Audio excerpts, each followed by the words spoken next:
সর্বশেষ পরিসংখ্যানে আবারও সামনে এসেছে দেশের ব্যাংক খাতে খেলাপি ঋণের ভয়াবহ বিস্তার, যার প্রভাব পড়ছে নিরাপত্তা সঞ্চিতি থেকে আন্তর্জাতিক লেনদেনে। এই অবস্থায় প্রশ্ন উঠছে, আমানতকারীদের অর্থ কতটা নিরাপদ, আর ব্যাংক খাতে নিয়ন্ত্রক সংস্থার ভূমিকাই বা কতটা কার্যকর। মাসুমিয়ার প্রতিবেদনে দেখুন বিস্তারিত। হার্টের যত্নে বিশ্বসেরা ক্যানোলা তেল এখন বাংলাদেশে। আমানতকারীদের জমানো অর্থই ঋণ হিসেবে বিতরণ করে বাণিজ্যিক ব্যাংকগুলো, আর সেই ঋণ সময় মতো আদায় না করলে রূপ নেয় খেলাপিতে। চলতি বছরের সেপ্টেম্বর পর্যন্ত ব্যাংক খাত বিতরণ করেছে 18 লাখ কোটি টাকার ঋণ, যার মধ্যে খেলাপি হয়েছে প্রায় 6.5 লাখ কোটি টাকা।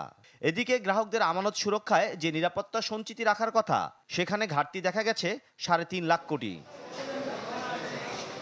দেশে খেলাপি ঋণের হিসাব শুরুর পর থেকে প্রায় ধারাবাহিকভাবেই ঊর্ধ্বমুখী এই সূচক। তবে পতিত আওয়ামী সরকারের আমলে খেলাপি ঋণের প্রবৃদ্ধি পেয়েছে অন্য মাত্রা, এখন যা রেকর্ড উচ্চতায়। খেলাপি ঋণের এই অস্বাভাবিক গতি প্রত্যাশিত, মন্তব্য ব্যাংক নির্বাহীদের সংগঠন এবিবির সাবেক সভাপতির। তার মতে, ব্যাংক ব্যবস্থার অনিয়ম দুর্নীতির আগের চিত্রই এখন ফুটে উঠছে। আমাদের industry as a whole will be subject to further scrutiny. বিশেষ করে আমাদের যারা ফরেন পার্টনার যারা আছে, দেশের পার্টনার করসপন্ডিং যে রিলেশনশিপ আছে, তারা ভাববে যে তাহলে এটা যদি একটা 35% 36% হয়ে যায়, তাহলে দেশের কী অবস্থা হবে। কারণ একটা ইম্প্যাক্ট হতে পারতো, একটা সিস্টেমিক ইম্প্যাক্ট চিন্তা করতে পারে। সো সেখানে একটা সমস্যা হতে পারে।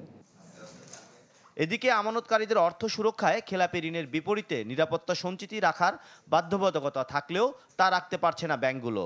সেপ্টেম্বর শেষে যেখানে নিরাপত্তা সঞ্চিতি থাকার কথা 5.5 লাখ কোটি টাকা, সেখানে রয়েছে মাত্র 1.25 লাখ কোটি, অর্থাৎ ঘাটতি প্রায় 3.5 লাখ কোটি টাকা। বিগত সময়ে ঋণের নামে ব্যাংক ব্যবস্থাকে বুড়ো আঙুল দেখিয়ে লুট করা হয়েছে আমানতকারীদের অর্থ। অভিযোগ ঢাকা বিশ্ববিদ্যালয়ের ব্যাংকিং ও ইন্স্যুরেন্স বিভাগের প্রধানের।